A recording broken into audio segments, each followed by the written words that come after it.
The Mayo Experience. Mayo Experience. Mayo Experience. Mayo Experience. Experience. Welcome to another edition of the Dogger Pass podcast. This for UFC Norfolk. I think that's how the locals say it. Norfolk. Definitely not Norfolk. And UFC don't give a fuck. locals do not say Norfolk. It's in Virginia, and the state of this card looks like a visit to Virginia. Weren't they in Virginia for that? Cody Saftic, obviously, here in studio with me. Weren't they in Virginia? Remember way back, me and you went to the bar with Bobby T, and it was Alaquinta versus Masvidal was on that card. Right. And I feel like that card was like Chiesa versus Mitch Clark. It was early in the morning. Yeah, that was a big upset. Wow, No, that wasn't the upset. That was just Michael Chiesa ragdolled him for 2 rounds, gassed out. Sorry. Clark worked his way back in it. I think that one was in. I could be wrong. I guess I probably shouldn't know off the top of my head, but yeah, like the card looks like it's in Virginia. No offense to Virginia, but like the UFC, I don't think it's that. One gives zero fucks about the flyweight division. This is a title fight at the beginning. Like there's been zero buzz all week, and they kind of littered it as like who wants to fight in Virginia on this date? Cool, sign up here, show up at the Marriott. And we'll get you in there. Like, that's kind of how this looks. No, it's a UFC Saturday Night Contender Series. Basically, they owe a bunch of people contracts. I mean, they owe them fights. So, essentially, that's what you're getting. I actually looked at the card quickly. And when you look at just, like, debuting guys alone, so Elon Cruz is making his debut. Spike Carlyle's making his debut. TJ Brown's making his debut. Guys like Brendan Allen are having a second fight in the UFC. Steve Garcia is making his UFC debut. Kyler Phillips is making his UFC debut. Gabriel Silva is having his second fight in the UFC. Derek Minner is making his UFC debut. Norma Dumont's making her UFC debut. Zara Fairn's having her second fight. Has had about like 2 minutes inside of the octagon. That was her debut. Right. So that's like the most debuting fighters you've ever seen on a card, first and foremost. The other thing is that the entire card, this is take out the main event. I think the main event, Davidson Figueiredo is a 7-time UFC veteran, and Joe B. Wan's an 18-fight UFC veteran. Yeah, the rest of the card combines for 49 UFC fights, which is like the entirety of Diego Sanchez's. I'm kidding. But I mean, like a guy like Diego Sanchez versus Jim Miller, like them combined, guys like Clay Guida, like these guys have 30 plus. They have 30 plus fights in the UFC, and this entire fucking card, 11 of the 12 fights, obviously, 11 of those fights they combine. So there's no UFC experience. There's very little like up and coming prospects to be excited about. And the card makes so little sense that probably the best fight prospect wise is 24-year-old Ismail Naurdiev versus 27-year-old Sean Brady. They're both coming off wins. Brady's looked pretty good in his career as a far. They're both prospects. Yep. And it's the very first on this dog shit. Like, oh man. Yeah, man. Man. It's but like, listen, it's not our job to judge that. It's our job to try to find value and make some money off it. So we gotta do what we gotta do. But yeah, the UFC clearly does not care. Yeah, they're just rolling this one. Their all focus is, I guess, is on next week's card. It is what it is. Before we get to that, we have winners from last week. $100 for the the iTunes rating, all of that type of good stuff. His DK handle is Psychedelic, SYCADELLIC 666. Kind of evil. But you may know him as Bud Sport MMA or Ian Gifford on Twitter. $100. Like he was asking us, how I think it was a Spotify review. I don't think it's difficult. I didn't really have the answer for him, but he obviously figured it out. Like not many people do this. So if you want to get into the $100 DK giveaway, what you got to do is wherever you download your podcast, give the thing a 5-star review, say something nice about the show, and you'll be on your way. That's the Pat Mayo Experience podcast feed for that. And then $20 goes to Above Average 1985 for last week's challenge. This week's challenge, I guess we kind of teed it up already. So give the episode a like, leave your DraftKings handle, and is this the dustiest card in UFC history? And if not, give me another card. There was the Holohan versus Smolka. Now, Ireland. in fairness, that was a late replacement. That was a late replacement. In fairness, like when you look through on Tapology, you look through like the fizzled bouts here. You're like, they never really had anything really planned for the fine people of Norfolk. You want to hear something funny too? I heard a lot of people being like, dude, sure, the card's kind of lackluster looking, but hey, it's a killer main event. And when I saw you today, first thing you said, you were like, this main event would be a good fight on any card, right? Be a main card fight on any card. Yep. I like this fight. I mean, it would probably be because it's a flyweight division. They would probably bury it on another card, but since when? It could be on any main card. Since when are the flyweights the savior? People are looking to the flyweights to save the day like crazy. Like, we know this is going to deliver a good fight, and looking forward to jumping into it. Yeah, we got Joseph Benavidez taking on Davison Figueiredo. Minus 150 favorite Benavidez. Davison Figueiredo plus 130. I mean, I think you can kind of just look for Joseph Benavidez to utilize the game plan that Yusuf Formiga was able to against Figueiredo. Joseph Benavidez has great wrestling. I think after that Sergio Pettis loss, I think he's kind of... he lost that fight, but it was a 2-year layoff coming into that. Yeah. And after losing that real close fight, he does seem to have gained confidence again in himself. I like him to get the dub here. This is a guy who's always been the bridesmaid, never been the bride, never really stood up in the big moments, wasn't able to beat Demetrius Johnson or Dominic Cruz. But otherwise, this guy's always been right at the top of the division, fighting the best guys in the division, beating the top guys in the division, not named those two former champions. Davison Figueiredo, this guy's got the look at least. If you in terms of who looks like a bigger psychopath, I can assure you it is Davison Figueiredo.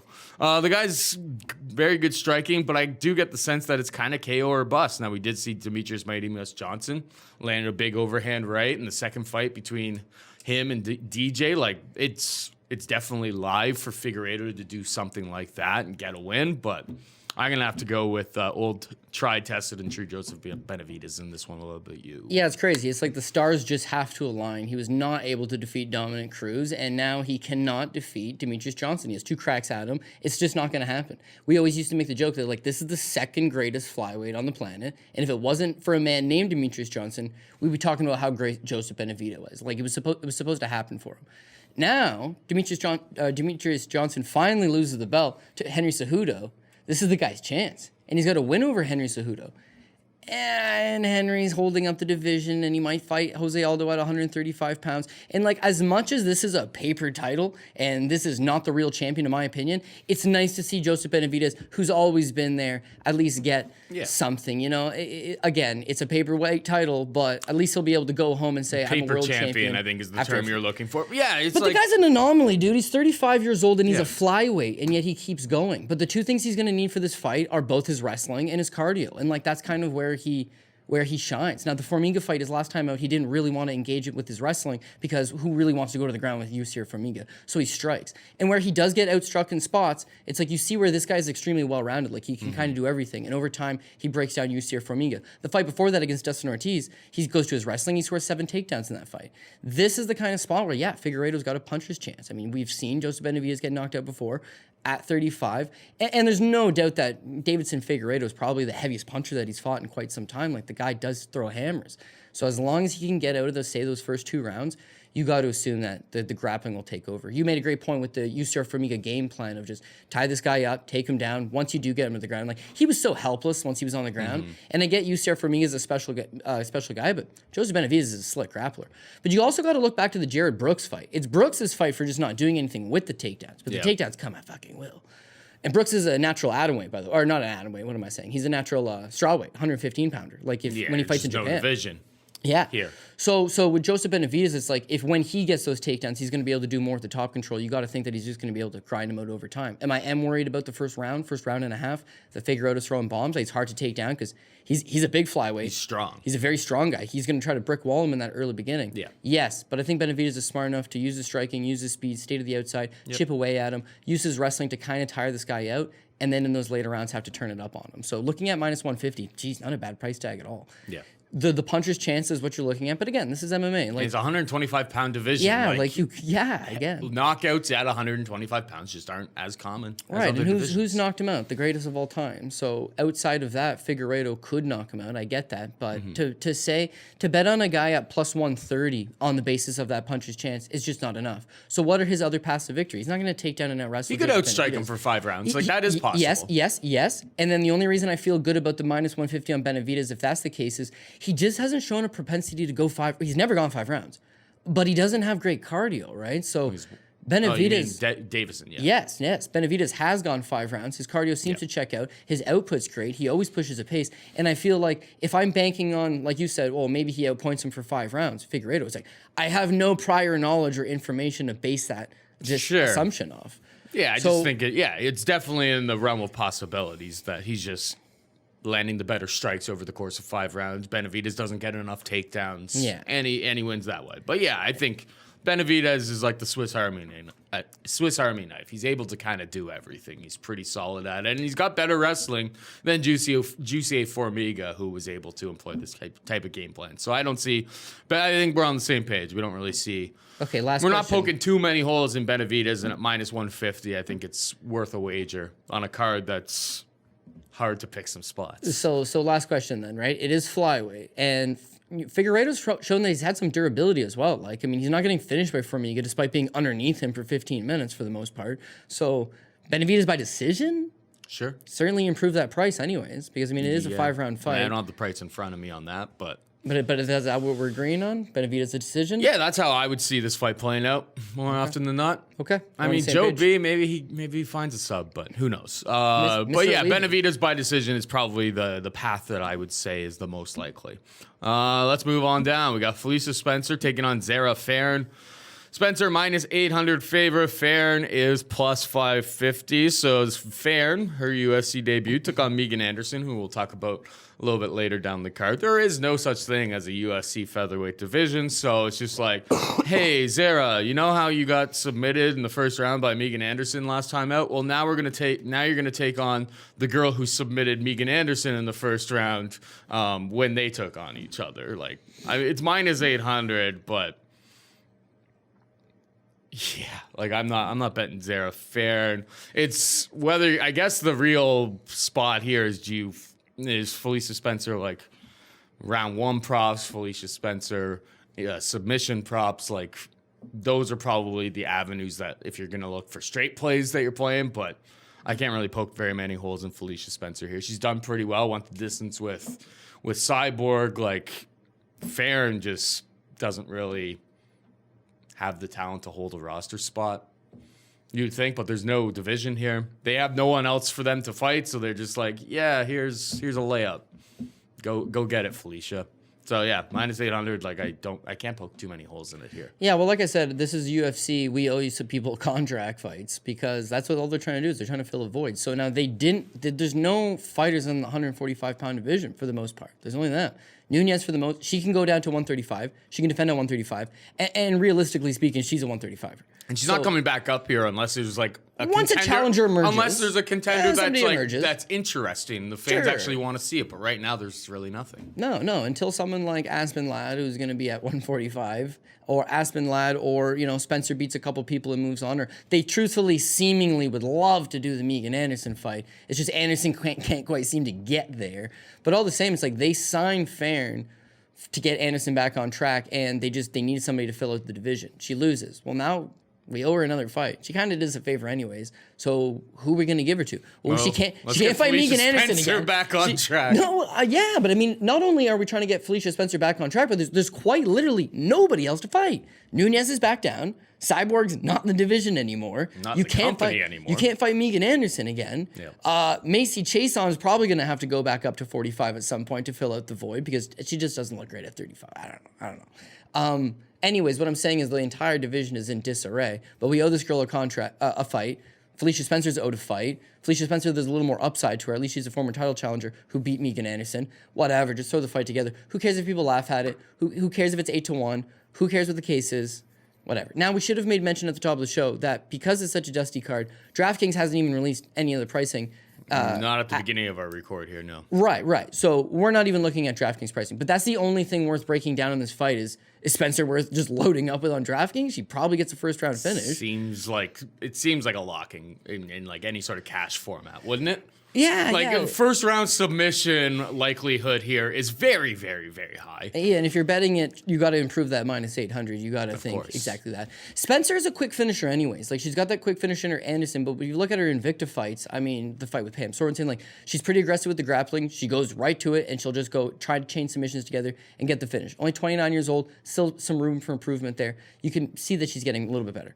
The thing with Fairn, and this is the dead giveaway here, is that Fairn, it's three things really. In her last fight, now she's taking on, we just mentioned she's taking on a good grappler, loves to finish, can finish early, and it has a significant grappling advantage, has a wrestling advantage too, and will likely just get this fight to the ground fairly quickly. Fairn's 33 years old, okay? So not a prospect that made it to the UFC, literally as we were talking about, warm body, and that warm body not making any improvements between the last time you saw her till now. She was submitted in the first round. That's her big red flag, because now she's taking on the grappler, okay?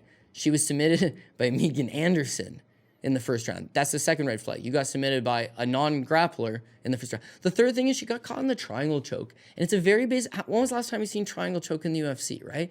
It's a move that you see coming a mile out. Nobody gets and caught. she just didn't... She did not see it coming. She got submitted by a non-grappler with a basic move inside of the first round. Yeah. And now she's taking on someone who walked right through Anderson, has got far better credentials, BJJ black belt. Went to decision against Cyborg. Yeah, so what are we worried about? Puncher's chance? It's like she just went 5 against Cyborg and took massive shots and still was coming forward. That's what I said. I can't really poke any holes in her. I know it's minus 800, but it's just like Fairn's that bad. I think we can move on and say that, yeah, you're going to want some DK shares of Spencer, who's going to be at least $9,500, $9,600 on DraftKings. But it seems like as far as cash game anyways, that it seems like a lock. And there are paths in like a big GPP tournament that she gets a first round finish, but still doesn't score enough because there's a lot of other combinations that could happen. But yeah, like in terms of the safety and upside all built in, Felicia Spencer is the quote unquote smash play. I don't know how you make a lineup probably without her, unless maybe they price her up all the way to like 98, 99. They never do that though. Even with like the craziest odds we saw Shevchenko with, and they still kept her at like 94, 95. So anyway, let's move on to the most violent fight on the card. Magomed Ankalaev, who has looked amazing for everything except for like 4 seconds against Paul Craig at the end of round 3 there. And takes on my boy Ion Cutelaba, the Hulk. Plus 185, Cutelaba, minus 225, Ankalaev. What you take here, Cody? Yeah, well, it's not a similar matchup in the main event, but it's very much the same play as like you just got to avoid Cutelaba in the early portion of the fight. Now, he doesn't have 5 rounds to work with, but Ankalaev is just tire this guy out, get this guy to the ground, and dispatch him. Because, yeah, I mean, he's a shit-eating wild man. He just goes out there, he chucks bombs. He used to paint himself green at the weigh-ins. He's Moldovan. He's tested positive for steroids before. He's a wild man. He's a wild man. Is Ion Cutelaba. But that's also his problem. Like he throws so much power into all of his techniques. The guy is a European Sambo champion. He does have a decent ground game. His throws from the clinch are actually pretty decent. And again, a very, very strong guy. All he seems to want to do when he gets in there, like when he was coming up through the ranks, you could kind of see some of that wrestling in his game. All he wants to do now is just chuck knucks and be a shit-eating wild man. And like I'm here for that. Yeah. Well, it's going to be fun, but Ankalaev does have all the technical advantages. Seem to all go on Magomed's side here. Well, Magomed's just got to slow the pace down on him because again, I think the first round is going to be dicey in the sense that Ankalaev is a superior grappler. He's got the better wrestling, but it is going to be hard to take down Ion Cutelaba early because he's so strong. Because he's going to be physically empowering in that first round. It's just then after, once you can start tiring this guy and then you start getting the takedowns, he generally just gives it up. I mean, there's always a worry betting against Ion Cutelaba, but this is a good matchup for Ankalaev. When Ankalaev came to the UFC, definitely myself, but a lot of people felt the same way. It's like, this is a legitimate contender. He's 25 years old, Russian, got a good grappling acumen. He's, decent size for the weight class, 6'2", kind of rangy, decent kicks from the outside. He's actually going to be something decent. Comes to the UFC, and he's just walking through Paul Craig, like doing what you're supposed to do with Paul Craig outside getting the finish, but just walking through him into that triangle. But since then, I mean, you got to admit, he's actually looked pretty solid. And every time, again, now only 27 years old, he's making these improvements. The Marcin Prokhnov fight, Prokhnev's no good, but he knocks him out in the first round. Klidson and Brady, the Russian tear. This guy's made a career out of going to Russia and beating these Russian guys. He just no problem, handles this guy easy. And then that Dalcha fight last time out, I mean, he's playing a very smart game plan, tiring this guy out, taking him deep. And then once he's got this guy tired, then he starts using his striking, hits him with that front kick, knocks him out. It's like, man, I love what I see out of him. He's making improvements. Cutelaba, I mean, shout out to Middle Easy on this one. They did a profile on this kid when he's like 19 years old. They said it had like the next Fedor. And it was just him chucking bombs in Moldova. I was like, holy shit, who's this guy? But since then, again, only 26 years old, but he hasn't really branched off for the most part, and he's still that same guy. You do see he's starting to mature. You do see he's starting to come into his own. But at the same time, they're not giving him any favors by giving him a top prospect like Ankalaev. So it is a tough fight. And even though Ankalaev has let us down that one time, it was that like fluke submission. I said, when was the last time I saw a triangle? Absolutely dominating the entire time. Yes. Whereas Cutelaba's path to victory is not this flash submission. It's knocking this guy out. Ankalaev thus far has not really shown us too much of that. So yeah, I got to go with Magomed Ankalaev for the decision victory, or because I'm not going to straight bet it on the decision. That's what I'm leaning. But because I'm kind of just going to rather take that 225 over. You know what? 225 is not a good price tag, by the way, if we're being honest and breaking that down. I mean, yes, I do have Magomed. It is risky business early. Yeah, because like 195, 200 would be like, okay, he's a 2-1 favorite. I get it. But yeah, you're dealing with something early. You're dealing with a guy that did shit in your apple pie once before. And yeah, Cutelaba has the skills. Why we're discrediting him in this certain spot is that we figure that he's going to get tired, and Ankalaev's got this skill set to just keep going, keep grinding on him, keep securing those takedowns, and that'll be enough to pull it out. But again, when we're talking about, last card we actually did really good and avoiding a ton of fights. Not so much. You were bang on. On fire. I didn't hit it very much because you disagreed with me on everything, and but did you, I know better than to just fade Cody's picks. All right, but did you see how many spots it was like, this is probably going to go to decision, and it's probably going to be considered a greasy decision, and you don't want this big favorite on it. And like we were joking about that City Kickboxing parlay, Kai Kara-France by decision, Dan Hooker by decision, and their striking coach there, Brad Riddell. Brad Riddell by decision, right? All three of those guys arguably lost the decision, but you're going to get the decision. So I'm really starting, coming off 247. So yeah, if we go into decision, though, it's just like Ankalaev and Ion Cutelaba. Nobody's from Norfolk. Yeah, and one would figure this fight probably doesn't go to decision, but Ankalaev doesn't. He'll take his time. He'll slowly grind away. And young Cutelaba, I mean, he's tough. He's wily. He's still young. He's still got something to give. He's definitely got something to prove. He's got a little confidence because he's coming off the win over Khalil Roundtree. You know what? I just don't like the price tag. I got Ankalaev by decision because I'm going to try to improve that a little bit. But yeah, I mean, I could see him. Big boys that throw hard. It's dangerous. Let's move on. We've got Megan Anderson taking on Norma Dumont. Megan Anderson minus 220 favorite. Norma Dumont plus 180. I'm trying to look up Norma Dumont, and I found her Instagram posts and stuff. I know she's from Minas Gerais, Brazil.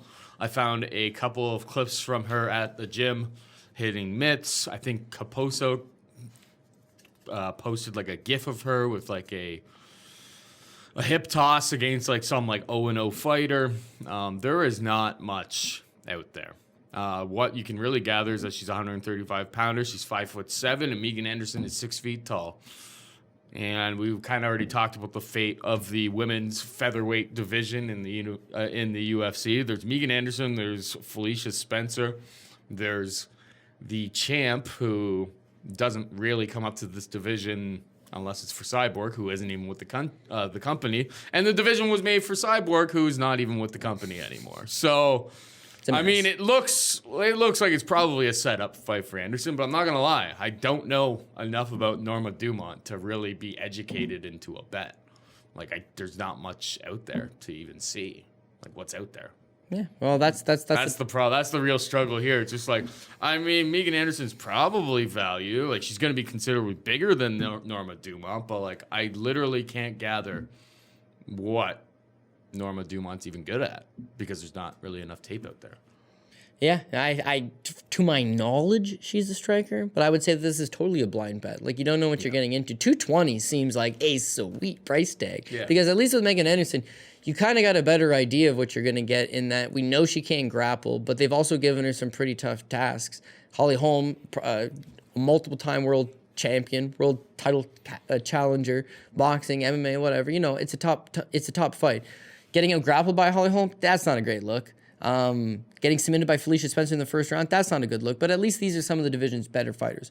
With Dumont, not only do we not know if she's one of the top fighters in the division, is that she's coming off a majority decision off a journeyman in her last time out a year ago. Like, there's just not enough. She's 5'7". How did they find this She girl? definitely seems like a 135-pounder, and they just need someone to fight. Megan Anderson. Megan Anderson's made a lot of improvements. Unfortunately, because that loss to Felicia Spencer and the loss to Holly Holm, maybe you just haven't really seen it, but you know they're working on her grappling. I mean, she has made improvements there. Her striking, nobody really wants to stand with her. She is actually one of the only legitimate 145-pounders in the division. Everybody else, Felicia Spencer included, can go to 135 pounds. She's the only one, her and Cyborg's not here anymore. So she presents that good size. If that's enough to keep this fight standing, then one has to believe she's got the striking acumen to get the job done. 220 seems like a very generous price tag. It's just, it's got a massive red flag on it. It's a blind bet. Yeah. You know Megan Anderson, you don't know Norma Dumont. And even if you go check out Shudo Brazil 68 and you go check out some of her prior fights, there's just such big lapses in time. 4-fight veteran, like, seems like the smart decision is it feels like a trap. It feels like smart decisions Megan Anderson, 100%. 220, that's not a bad price tag. Mm-hmm. But it feels like a trap. It feels like, why would you want to blind bet Megan Anderson, considering people have tried that before, and people are high on Megan Anderson. They like Megan Anderson. You know, she plays the sex appeal thing online. She goes out there. She wants to stand and bang. You know, she has a TKO over Kat Zingano, which is kind of bullshit. You know, eye poke with the toe. Like, who knows what's going on here? But you know, she's got a fan base. People like Megan Anderson, sure. But I'm not going to fall into the trap of a blind bet on Megan Anderson. Not many of the fan base could probably stand and bang with her, though, because she's pretty tall. Yeah, well, I mean... A lot of short dudes in the MMA community. Yeah, I think we said all we could really say about this one. Yeah, let's hit a pass on it. Grant Dawson takes on Derek Minner. Minner coming in on short notice. It was supposed to be Chaz Skelly. That would have been a very interesting fight to see if Grant Dawson can employ his type of strategy and game plan, which is a lot of forward pressure, takedowns, ground control, top position. That would have been interesting against a guy with a junior college wrestling pedigree of Chaz Skelly. Unfortunately, Skelly had to pull out. Minner, if you look through his record, 10 losses on his record, and he gets subbed quite a bit. I don't have the number right in front of me, but I think it's like 6 or 7 of those losses, all by submission. I feel like it's Grant Dawson, go in, get a takedown. Like, he maybe has to avoid some big strikes early on. I think Minner's just going to come swinging. It's super, super late replacement for him. But Grant Dawson, takedown, secure the takedown, start looking for a submission, probably gets it. If not in the first round, sometime in round 2. What's your take here? Yeah, I think I wouldn't say set up for Grant Dawson because it wasn't the initial opponent. No. But, I mean, there's a lot to like about Grant Dawson. Since he's come over to the UFC, it's like he's one of these young kids, 26 years old, and he's hungry. He's aggressive. Like, in some ways, not personality-wise, obviously, he reminds me of Alex Hernandez a little bit, like when Hernandez is coming up. It's like he's a strong power grappler. You know, okay, go to his grappling, but just powers these guys to the ground and just like puts a pace on them. I've really been impressed with what I've seen in the UFC. Mm-hmm. Comes in, beats Adrian Diaz, beats Julian Erosa, whatever. It's the last fight with Mike Trezano. Like, people are giving a lot of respect to Trezano in that spot. He's probably the superior grappler. You know, what's Grant Dawson going to do? But the kid just keeps going, man. He submits him, chokes him out with the second round rear naked choke. And I feel like that Glory Fitness set up with him, they're spending a lot of time working on this kid specifically, like developing his skills, and he seems to be bearing the improvements every time you see him out there. And I think it's a good enough spot. Him versus Chaz Skelly, like you're saying, it's very interesting in that Chaz Skelly's a legitimate black belt. Like, he's a very good grappler, and he's got that junior college wrestling background, so the guy can wrestle, the guy can grapple. Fuck, the guy can do it all, actually, because he can strike as well. Like, he presents different problems. Yep. If Grant Dawson decides to stand with him, I mean, yeah, he's probably going to be the aggressor. He's probably going to close the pocket and move forward, but I mean, like, you can't sleep on Skelly, and who knows what happens if these crazy exchanges happen. It's Minner jumping in last minute. It just completely throws everything. Like, Dawson might just go out there, submit him in the first or second round, and you're not we're not really going to see where the kid is or Yeah, what the how improvements much he's he's made. advanced. Like Skelly would have given us a better idea of that. I actually like that Minor's coming to the UFC just because here's a 34 fight veteran who's never caught a whiff. He fought in the Contender Series one time and got submitted in the first round by Herbert Burns. But like he's a career regional scene guy that otherwise, if he wasn't taking a short notice replacement fight, would not be in the UFC. But it's nice to see these guys, 29 years old, again, 34 professional fights. It's nice to see them It's like get their shot Daquan eventually. Townsend minus the fentanyl.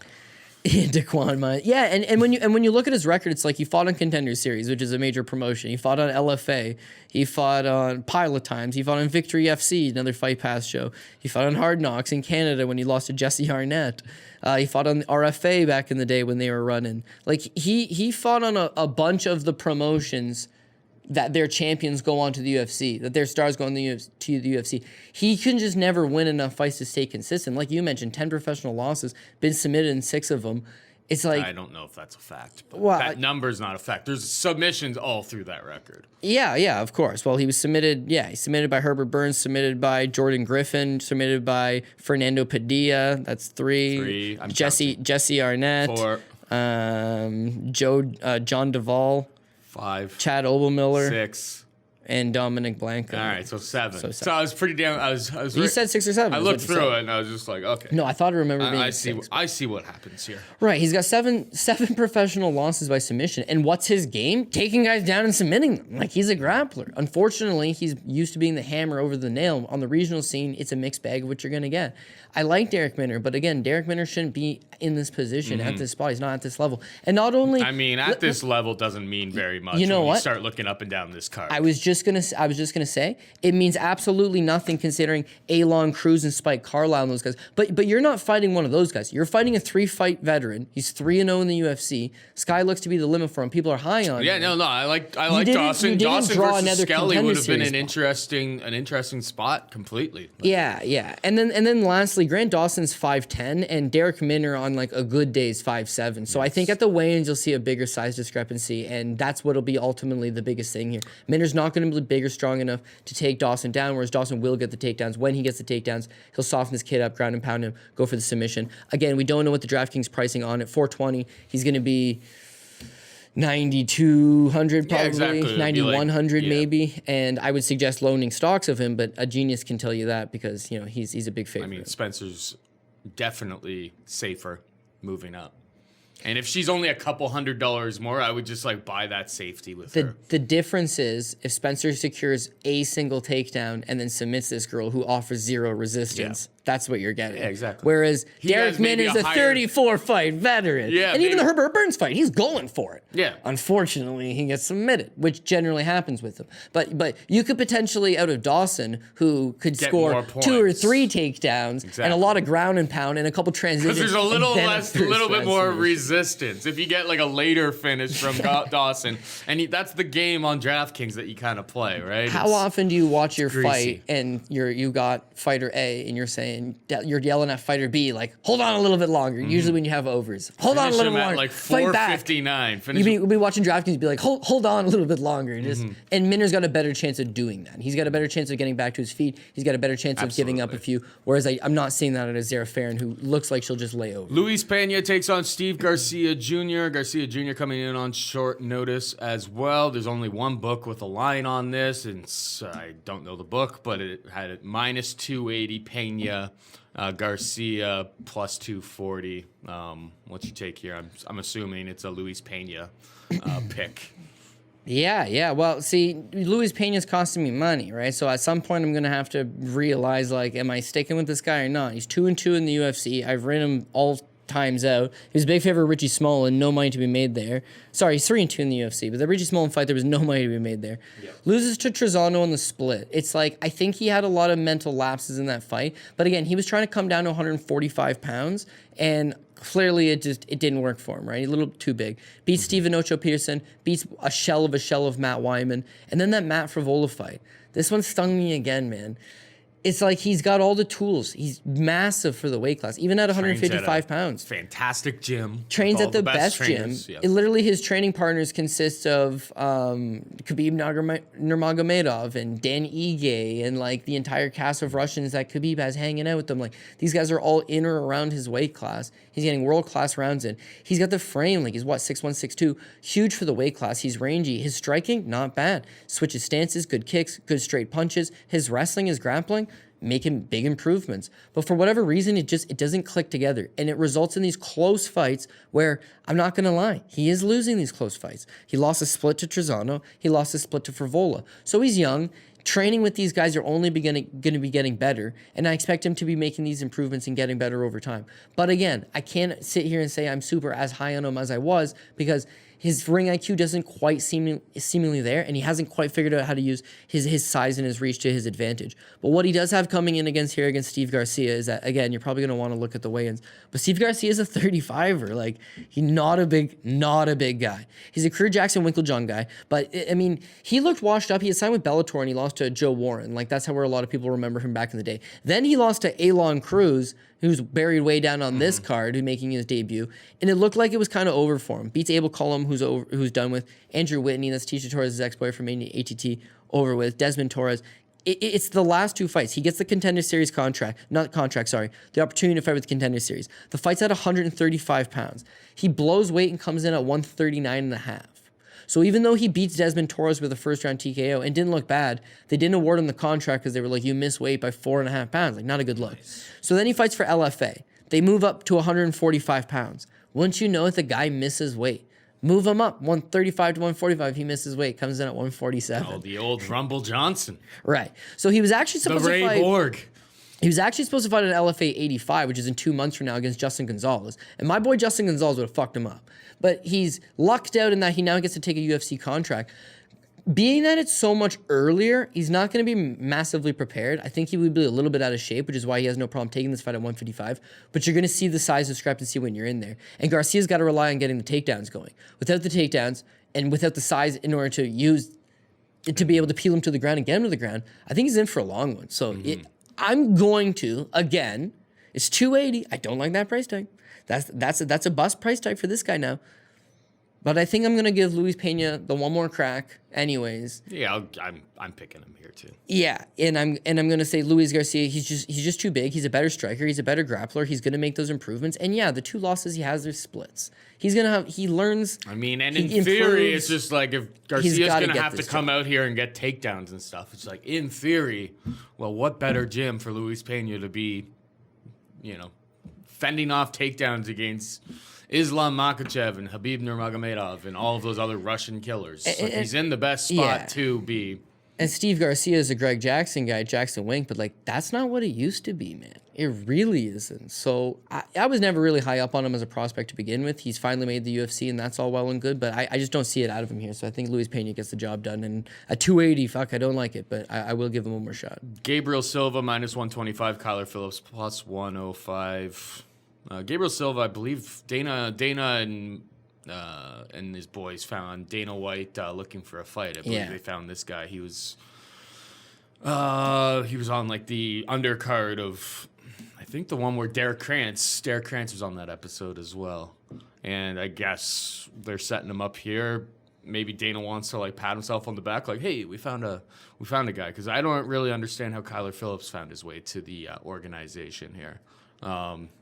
I feel like maybe it's a trappy, but I feel pretty good about Gabriel Silva coming away with the win here. I don't know much about Phillips. Maybe you know more about it than I do, but looking through this stuff, I wasn't all that impressed. Yeah, you know what? It is a hard pass because we're in the business of breaking down the fights. I'll give you my 2 cents on it, but I do got Kyler Phillips, actually. Kyler Phillips is 24 years old. He's a jiu-jitsu stud. Like, he was a brown belt world champion in jiu-jitsu, and, like, that's kind of his game. Like, that's his background. That's his base. Pretty decent as a grappler with the gi on. comes over to MMA and like as an amateur, he was undefeated as an amateur, turns pro, going decently good as a pro, and then he fought on LFA. Yeah, that's that Jonathan Quiroz fight, wins that. He fought on Contender Series in 2017 against James Gray. He beat James Gray in 46 seconds. They didn't give him a contract, Paul, but they gave him a shot on The Ultimate Fighter. They said, you know what? You can go on The Ultimate Fighter.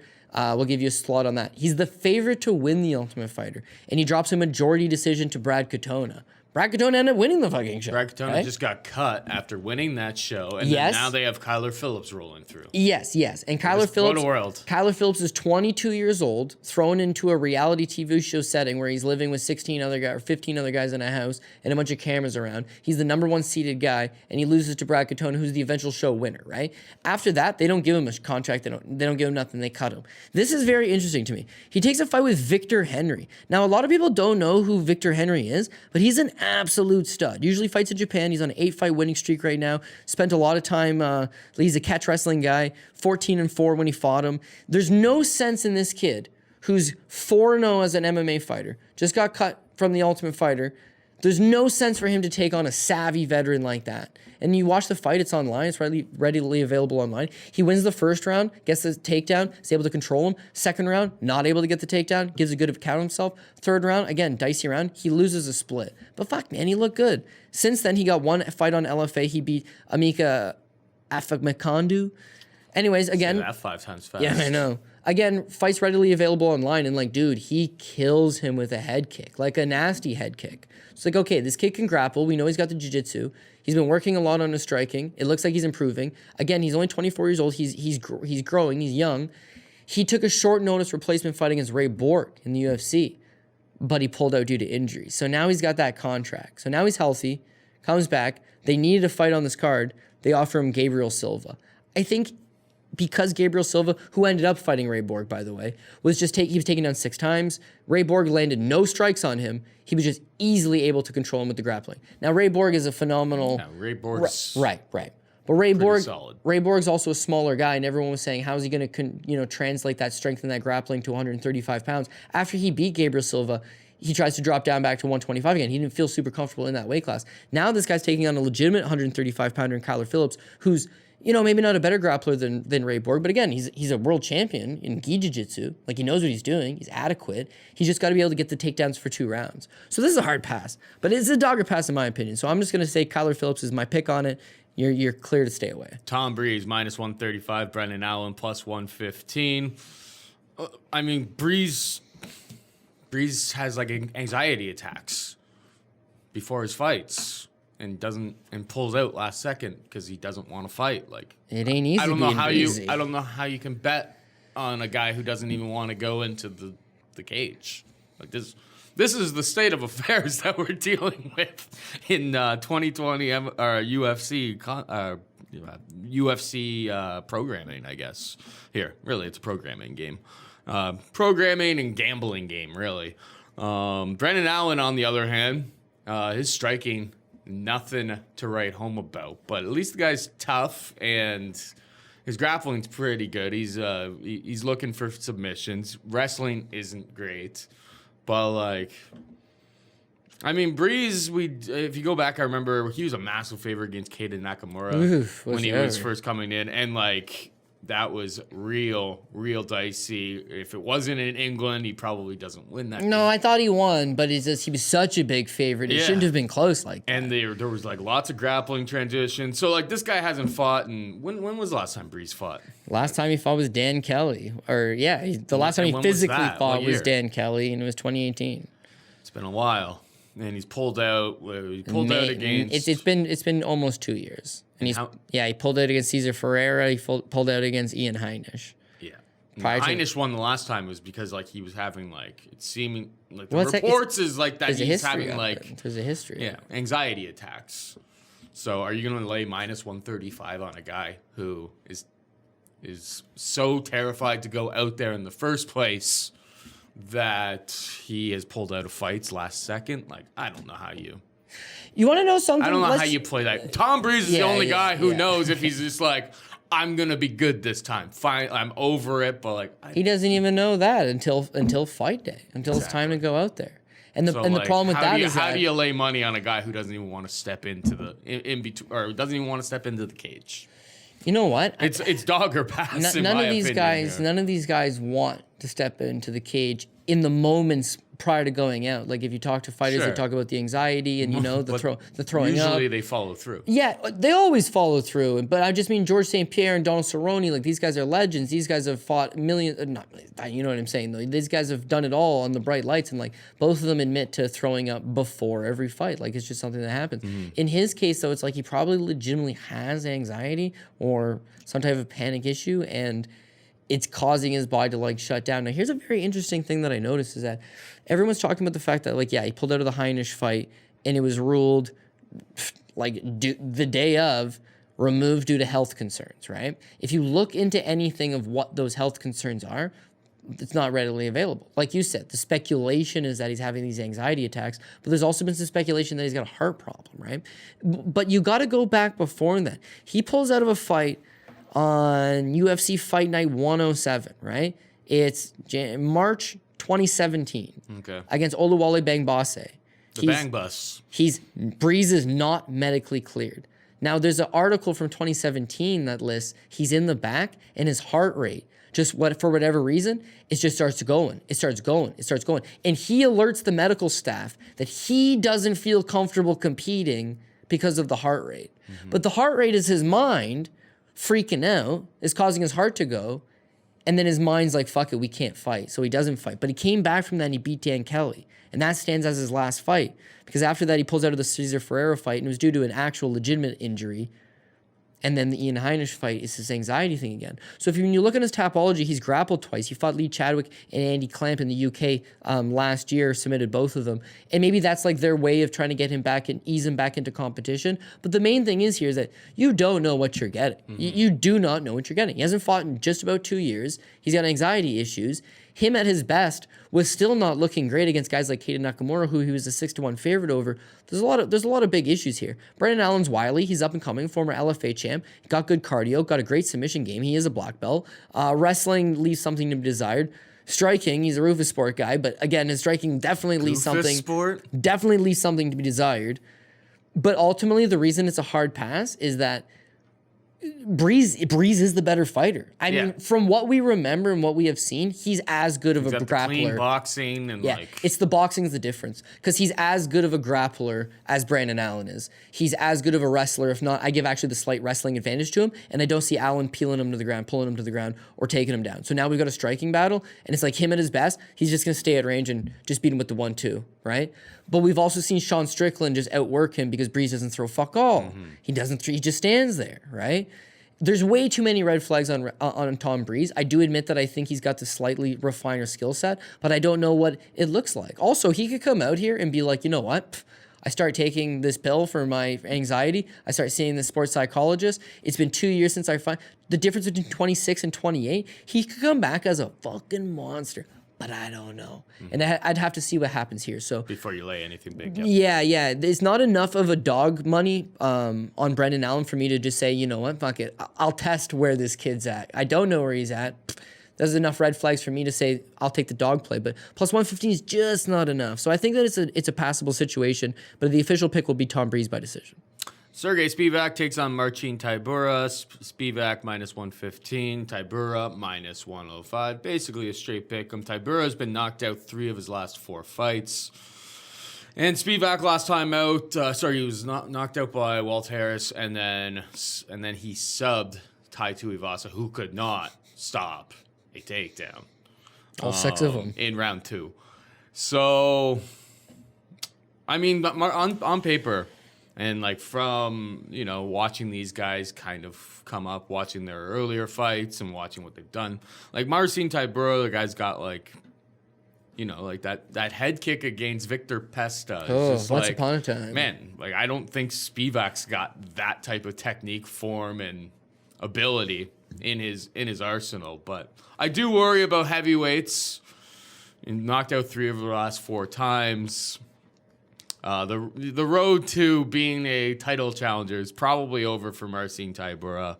I do worry about his durability, but I'm going to pick the fighter with the better skill set here in Marcin Tybura. I don't think I'm going to bet it unless you tell me otherwise. No, yeah, and I would think a pass would be a smart play, but I'm actually going to go with Sergei Spivak on it, which is so unappealing. I know. But yeah, Marcin Tybura just doesn't seem like he wants to be there. I mean, he should be headlining KSW shows against Mariusz Pudzianowski, not fighting UFC contenders. Only he's not fighting UFC contenders. He's fighting run-of-the-mill guys like Augusto Sakai and Shamil Abdurakhimov, and these guys are knocking him out.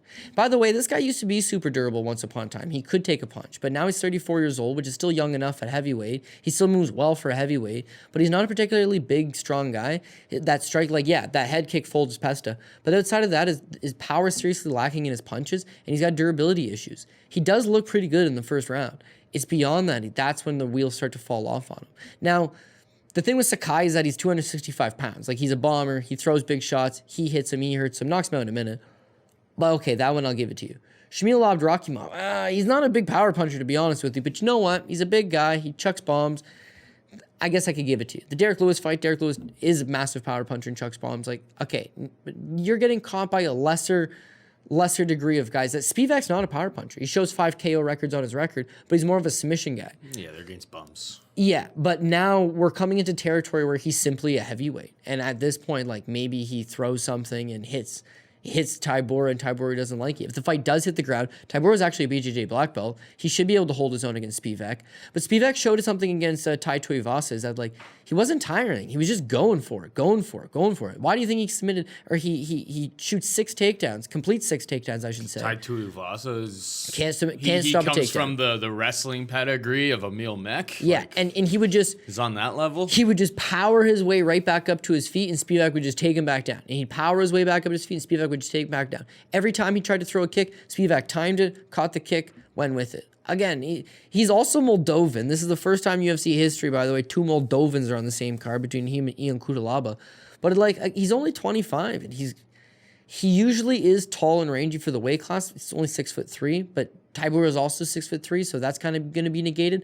I just feel like this kid should be able to push more of a pace. Just do a little bit more. Like, Tybura at his best, and he hasn't been at his best in a long time, but Tybura at his best doesn't really throw much to begin with. Like, he's not much of an output guy. And the last time we seen him pick up a victory was over Stefan Struve. He took him down 5 times, right?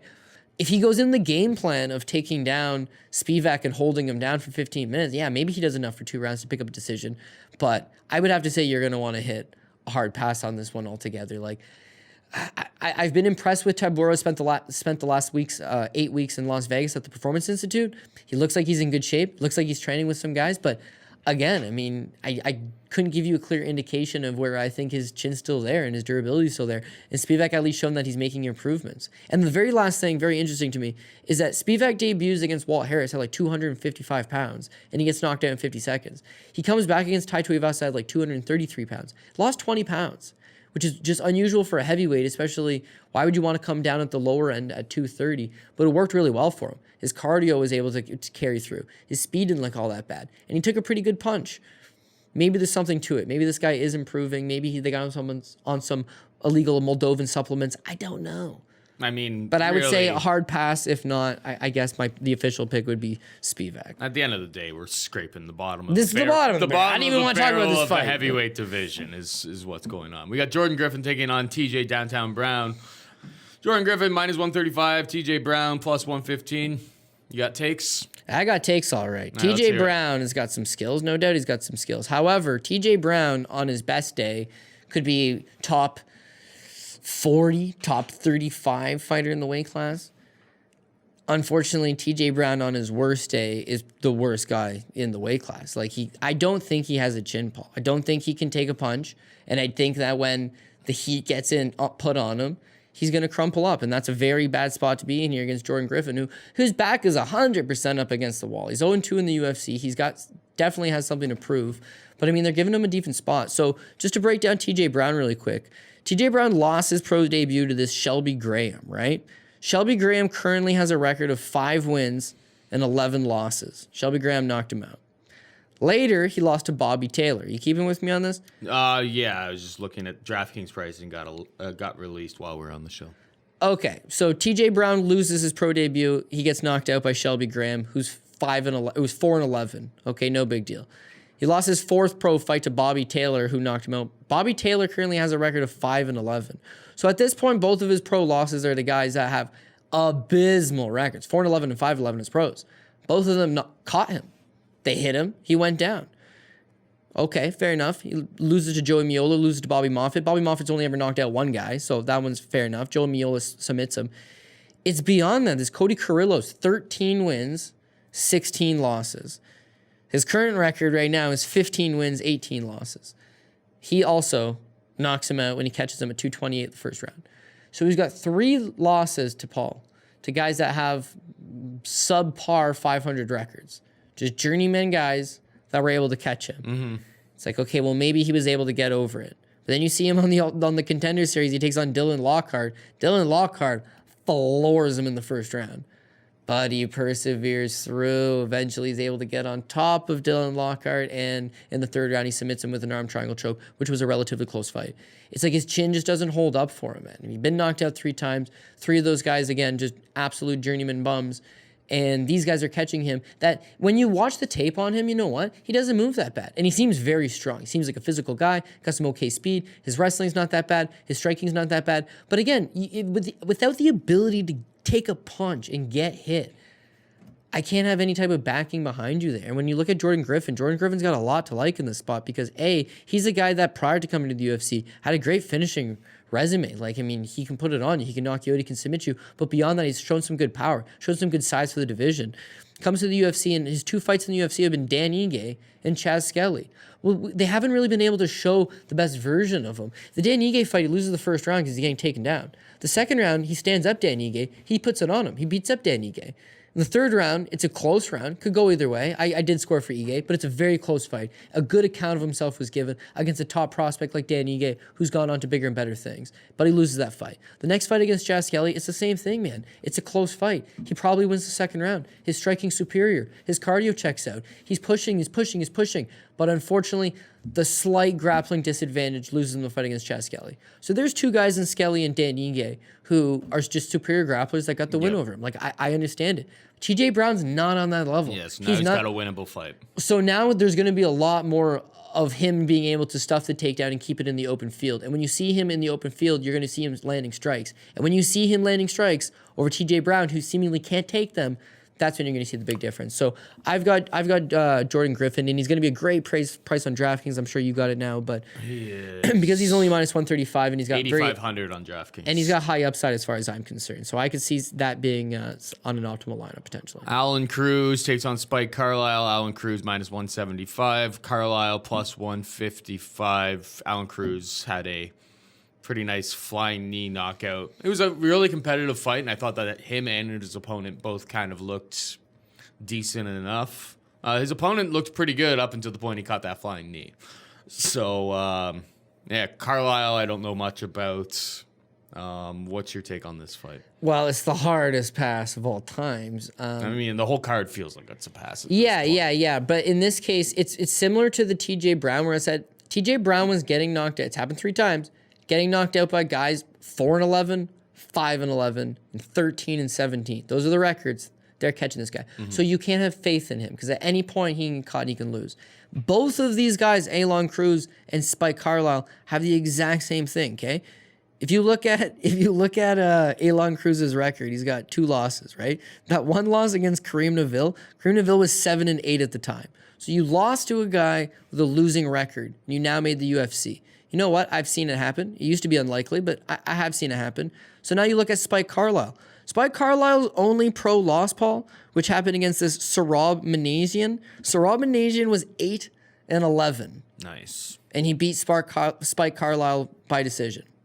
Now you might be saying, it was a long time ago. It was only 2 years ago. That's not that long.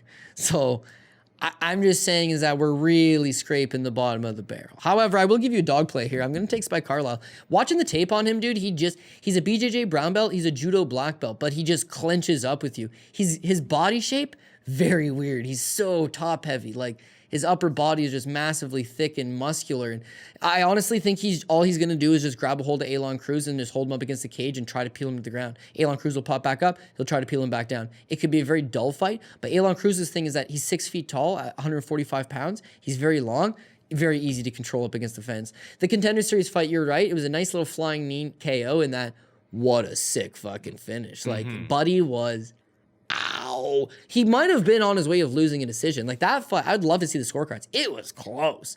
And it was purely striking. There was no grappling for the most part, that entire fight. Whereas Spike Carlyle's not going to give him that opportunity. Like, he's not looking to stand on the outside. He's looking to just get in there and do what he can. But he's on, like, I don't know. The whole fight got put together on short notice. I don't know. Like, you'd be very, very smart to just walk away. The plus 155 ain't so bad. And I haven't given you very many dog plays on this card, considering Kyler Phillips' plus 105 is not good enough. That's really all I've given you. So, plus 155. I mean, it's a shit card. It's a shit card. It's a hard... There's a lot of question marks around a lot of the people on this card. And funny enough, like one of the best fights on the entire card seems to be buried on the deep prelims. This could be the co-main event as far as I'm concerned. Yeah, Ismail Naurdiev takes on Sean Brady. This is like the only fight on the card that I actually have action on. Like 2 weeks ago, Sean Brady was plus 162. I'm like, this is pretty much a pick'em fight. I hadn't even done any research. I was just like, that number's just wrong. So plus 162. I have a unit on that, and it's come down to minus 130, Naurdiev plus 110. So it got closer to the pick'em I was thinking, 162. I sent you that message as well. I'm like, this line's stupid, right? Like, now the price has normalized. I think it's, you have Ismail Naurdiev, who has the, they call him, the Australian Superboy? Wonder Boy. And it's a karate background. No, not really. I think they call him that for other reasons, personally. But, like, he's got a full arsenal, where Sean Brady's more of just, like, a boxer. Yeah. Good cardio. Like, both of these guys are decent prospects. Brady is 27. Ismail Naurdiev is 23 or 24 at this point. Yeah. Naurdiev came onto the scene with the win over Michel Prazeres, where he just utilized speed. He was able to not be there where Prazeres is, they call him a tractor for a reason, just trying to barrel you over, right? And wasn't able to do it. Then he takes on Rencounter next time out, and he gets absolutely controlled throughout the course of that fight. And that time he flipped from being a big underdog, big favorite, takes on Sear the next time out. But this guy's young. Yeah. So he's developing. I do like his skill set. I bet Brady's purely based on it being a number. But yeah, I kind of see this one as a pick'em here. It's whether Brady's kind of in close fights, even against Court McGee. It was pretty competitive. It shouldn't have been that competitive, but it was. It was very competitive. Do you have a hot take on one of the sides here, or? Yeah. Okay. So I feel like I never bet in advance the week as far as it opens. There's a couple weeks out. Right. Brady dropped and it was just like, this is a 50-50 fight. He's a super talented guy. I mean, yeah, he's got the boxing, but he's also a BJJ black belt. The one thing is that he's out of like Renzo Gracie, Philadelphia, and I'd love to see him branch out and train with some better training partners. Like, it seems like he's the king of his domain, and I don't know that now that he's fighting in the UFC, that's going to really help. But when you watch his regional show career, it's like this guy does make significant improvements every time out. Coming to the UFC, taking on Court McGee, I was interested in what we were going to see out of him, but it was also a very unique matchup in that Court McGee fights unlike half of the guys out there, man. Like, he's big, he's burly, he's durable, he's got good cardio. I mean, he's got size and strength for the advantage. He's got a lot of experience. So it's a weird fight to have as a debuting fighter. In the first round, lesser men would have toppled over. Like, that left hook he drops him with. Man, he landed 100 and, I'm looking at the DraftKings right now, 119 significant strikes, 2 takedowns, 1 knockdown. Like, yeah, but the lights got to him by the third round. For sure. And I think he was kind of like, how is this guy not dead? Yeah, but his training partners. It's just like, here's the trick. Court McGee has already died. And the guy's living on multiple different lives. He's a cat. He is a cat. But the fight for Sean Brady prior to signing with the UFC, he scores a 4th round TKO. And in that fight, he does not seemingly get tired. He's a guy that won the CFFC welterweight championship, won the title, defended the title twice. He's got experience with the organization. He's got experience in championship level fights. He was not a world champion, but he was a regional show champion before coming to the UFC. But if you talk to any of the guys from his camp, they can't stress enough about how good his cardio is. Now he doesn't relent and he just keeps going. So to see him against Court McGee, after 10 minutes, he was spent, man. Mm-hmm. He was very spent. He ends up getting a unanimous decision in that spot. And again, I had him bet pretty heavily. I'm glad he got the win. But a different judge might have scored it 2 rounds for Court McGee. Like, it was a close competitive fight. Yeah.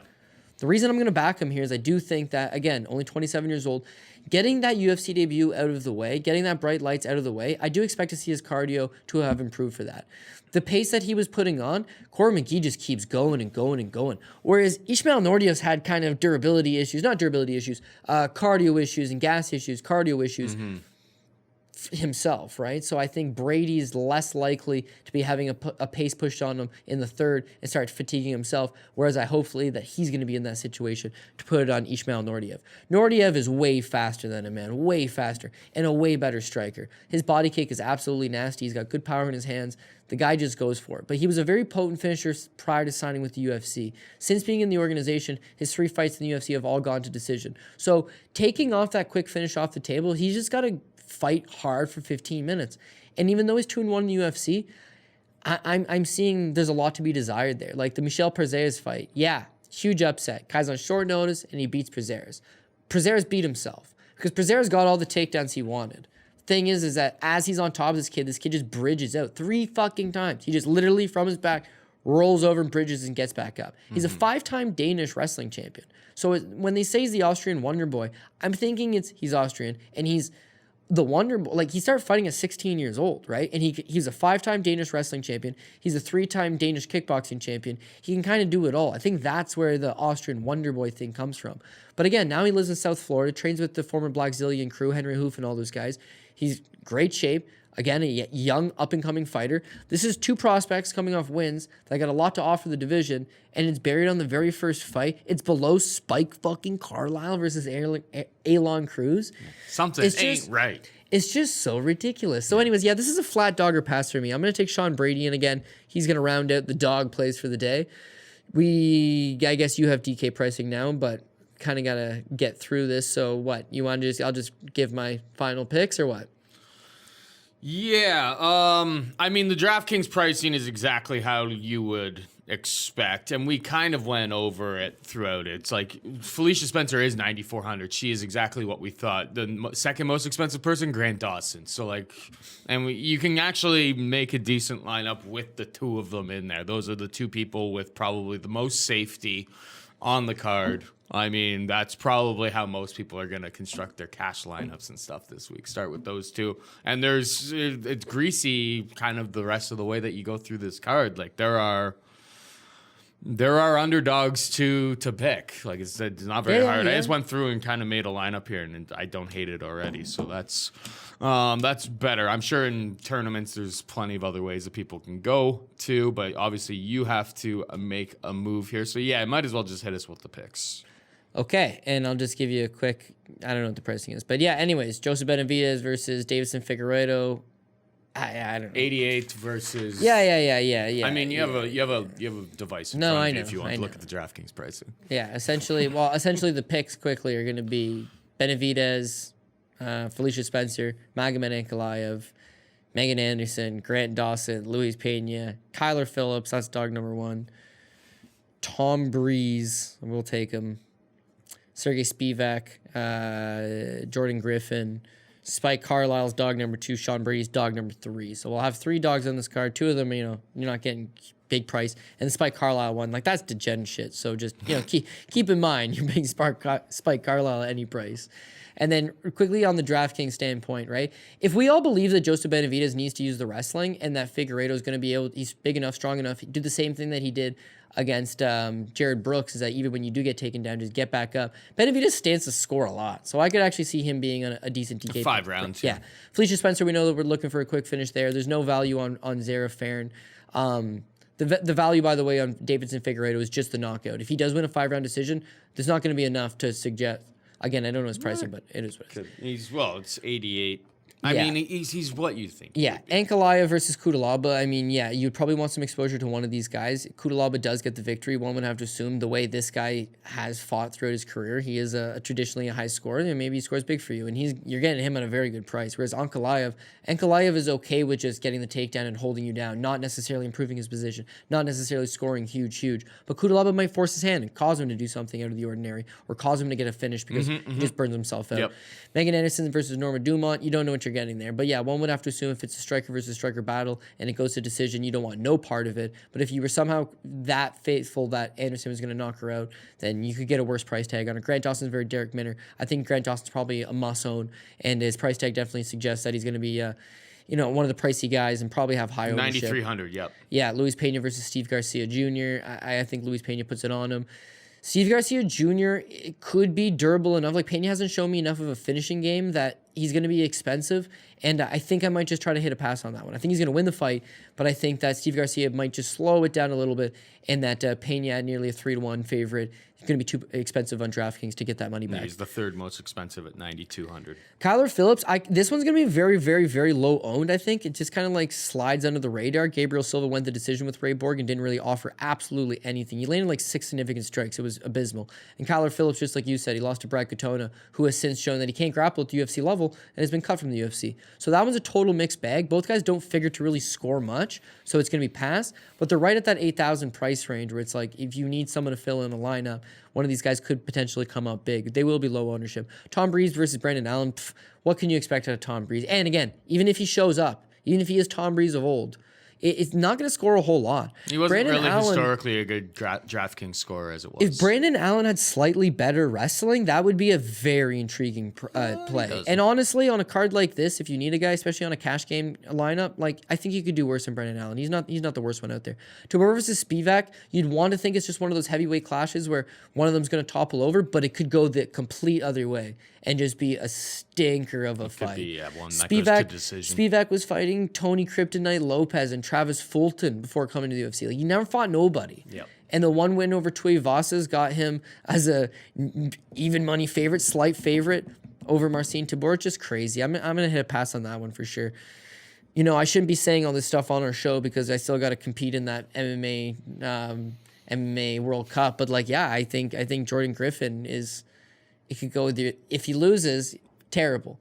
But one, he's lost both of his fights in the UFC, both of them in decision against better fighters, better grapplers, and he scored points. You're stressing the MMA World Cup already. We're only in the first pod session, Cody. I know. But I don't want people just going contrarian on me and just being like, fuck him. And then all of a sudden, TJ Brown goes out there and lands something. You know. Anyways, I got Jordan Griffin. I think that's actually a really good price tag. I got Spike Carlyle plus 155. I think as far as DraftKings goes, like, dude, honestly, he could score a lot of takedowns if Alon Cruz just keeps getting back up. Watch his LFA career a little bit. He's just wild, man. He's redheaded guy out of the Midwest or out of California, and physically he's strong, and he just comes forward the whole time and tries. That's one of those greasy fights under the radar that there could be a lot of takedowns and ground transitions. Yep. And a decision victory even for Spike Carlyle could be very tasty. He's a well-priced individual. And the Naurdiev versus Sean Brady. As fun as this fight is, and I think both guys got a lot of upside, they're priced pretty good in terms of DraftKings as well. Brady's 7,600 on DraftKings. Yeah, he's great. He's a great price tag. My thing he had is, his UFC debut. He landed 119 significant strikes and scored 109 against Court McGee. yeah, but Like that's at 7,600. He can totally get there. no. He can't get to 76 points.